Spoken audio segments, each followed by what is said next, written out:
বাস্তব জীবনে আমি কোনো কন্টেনার ক্রিয়েটর নই। আসলে বর্তমান অবস্থায় আমার কাজ কিছুই নেই। অলস একটা প্রাণী, অলসভাবেই জীবনযাপন করা, জীবনের মুহূর্তগুলো পার করা, আর সমসাময়িক রাষ্ট্রীয় অবস্থা, সামাজিক অবস্থা, দেশের এই ওলট পালটগুলা দেখতে দেখতে বড় হয়ে ওঠা একটা বৃদ্ধ মানুষ। চাওয়া পাওয়ার অনেক কিছুই ছিল জীবনে। প্রতিটা মানুষের জন্ম থেকে ধীরে ধীরে বেড়ে ওঠার মধ্য দিয়ে প্রতিটা মানুষের কিছু কিছু চাওয়া পাওয়ার মধ্য দিয়েই তারা বড় হতে থাকে। আমিও তদ্রূপ খুব সাধারণ একটা পরিবারে আমার জন্ম। খুব বিশাল চিন্তা ভাবনা বা আকাঙ্ক্ষা নিয়ে আমি বড় হইনি। আমি বড় হয়েছি চলমান আমাদের পরিবারের খুব সচ্ছল অবস্থা যেমন ছিল না, তেমন খুব অসচ্ছলতার মধ্য দিয়েও আমাদের পরিবার চলেনি। এই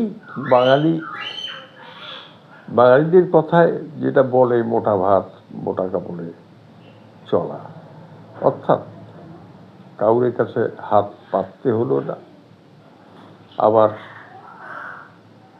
কারো চাপে পড়ে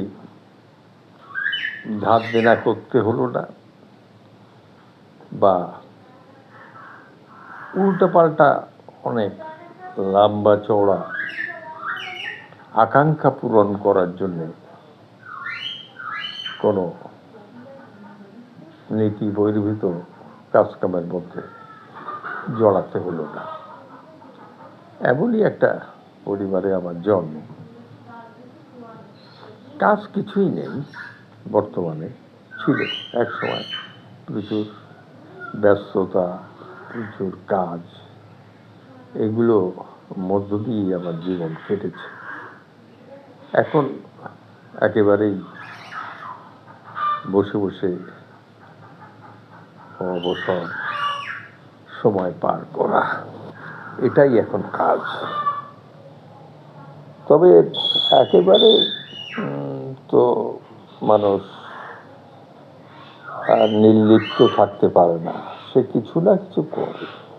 একটা মানুষ যত শান্ত শিষ্টভাবে বসে থাকুক না কেন, তার একটা চিন্তা ভাবনা তার মাথার মধ্যে কাজ করে। সে হয় নিজের ভালো মন্দ চিন্তা করবে, না হলে তার পারিপার্শ্বিক পরিমণ্ডলে যারা আছে তাদের ভালো মন্দ চিন্তা করবে, অথবা অপরকে ক্ষতি সাধন করার জন্যেও কোনো কূটকৌশল আটকে থাকবে মনে মনে। এখানে তার ব্যক্তিগত স্বার্থ তার কতটুকু, এসব বাজবিজ করার মানুষ তারা না। আমি যে কাজটা করছি এতে মানুষের উপকারে আসবে না অপকারে আসবে, এগুলো তার কাছে মুখ্য বিষয় না। বিষয় হচ্ছে সে যেটা করছে সেটাই কতটুকু প্রাধান্য পেল। এই খবরের কাগজ নিয়ে প্রতিদিন টুকটাক নাড়াচাড়া তো করা পড়ে। এখানেও দেখি অনেক ঘটনা প্রবাহ অবিরত কাগজের পাতায়, বর্তমানে ফেসবুক ইউটিউবারদের মধ্য দিয়ে সত্য মিথ্যা ছড়াছড়ি। সেখান থেকে চেষ্টা করি কতটুকু বুঝলাম আর কতটুকু উপলব্ধি করতে পারলাম, এটাই, এর বেশি কিছু না।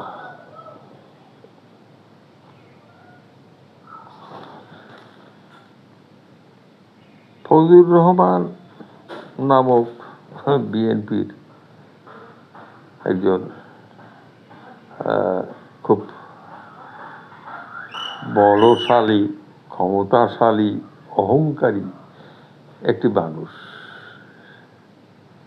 এই মানুষটির বিষয়ে আমার খুব বিদ্যুৎ শ্রদ্ধা সৃষ্টি হলো। আমার মনে হলো এই মানুষটা অত্যন্ত অত্যন্ত অহংকারী এবং অত্যন্ত স্বার্থপর একটা ব্যক্তি। এত বেশি স্বার্থপর যে ওর নিজেকেই শুধু ভালোবাসে। ওর পরিমণ্ডলে কে কারা কি করলো, কতটুকু অবদান রাখলো, কতটুকু কল্যাণকর কিছু করলো, এগুলো কিচ্ছু তার কাছে যায় আসে না। এই আহাম্মক লোকটি খুব গর্ব করে নিজেকে নিয়ে যে সে মুক্তিযোদ্ধা। আদতে লোকটি মুক্তিযোদ্ধা বা মুক্তিযুদ্ধ সম্পর্কে কি বোঝে, এটাই আমার বুঝতে একটু কষ্ট হয়। আসলে মুক্তিযুদ্ধ, সে মুক্তিযোদ্ধা বলে চিল্লায়, সে অনেক কিছু আগলুম বাগলুম কথাবার্তা বলে। এর একটা নিজেকেই ভালোভাবে নিজে চেনে না, অহংকার, তার প্রতিটা কথাবার্তার ভিতরে অহংকার। তো আজকের আমার দেশ পত্রিকায় দেখলাম যে ইনি খালেদা জিয়ার উপদেষ্টা ছিলেন। কি উপদেশ দেবে এরা উপদেশ দেওয়ার থেকে তো উপদেশ তারা দেবে ঠিকই, কিন্তু সুপরামর্শটা কুপরামর্শ এরা পারে এটা। কেননা এই কুপরামর্শটাও দেবে কেন? ওদের নিজেদের স্বার্থ হাসিলের জন্যে। এই মানুষটা সম্পর্কে আমার বলার দরকার ছিল না, কিন্তু এখন বলা বলির একটা সুযোগ হয়েছে। আজ 52-53 বছর দেশ স্বাধীন হওয়ার পরে আমি এখন যেভাবে আমার নিজের অভিব্যক্তিগুলো প্রকাশ করতে পারছি, কোনো সুযোগ ছিল না। এভাবে নিজের অভিব্যক্তিগুলো সাধারণের মাঝে প্রকাশ করার কোনো সুযোগ ছিল না। সবটাই ছিল অত্যন্ত কঠিন এবং কঠোরভাবে দমন পীড়নের মধ্যে আবদ্ধ। তো মাঝে মধ্যে বসে বসে থাকার মধ্যে ভালো মন্দ চিন্তা যেগুলো মাথার মধ্যে পাক খায়, সেগুলো দিয়ে কথা বলতে ইচ্ছে করে। একেবারে বোবার মতন তো মানুষ জীবনযাপন করতে পারে না। তাই আবার মাঝে মধ্যে হঠাৎ খামখেয়ালি পড়ার মধ্য দিয়ে ফেসবুকে আসা, আপনাদের সঙ্গে কিছু কথার আদান প্রদান করা। আমি জানি আমার কথার রিয়্যাক্ট অনেকে করবে, রিয়্যাক্ট যে যেভাবেই করুক, সে তার চিন্তাভাবনা জায়গার থেকেই করবে, এটা নিয়ে আমার কিছু যায় আসে না। আমি আমারটুকু বললাম, আমার উপলব্ধির জায়গার থেকে আমি বললাম, এটাই।